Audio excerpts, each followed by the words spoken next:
For a driving enthusiast, there's nothing quite like the sound of a high-performance engine.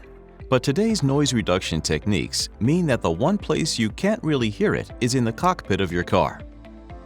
Veloster's active engine sound feature solves the problem by bringing the sound into the cabin through its audio system. You can even set your preferred level and turn it off if you choose. Here's how it's done. Find and press the Setup button on the Multimedia System control panel. On the Multimedia System display screen, select Vehicle.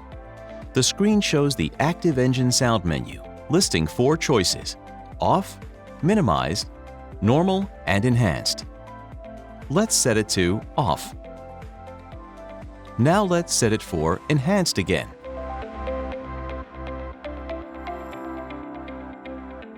You're ready to take to the streets, accompanied by that throaty roar you love.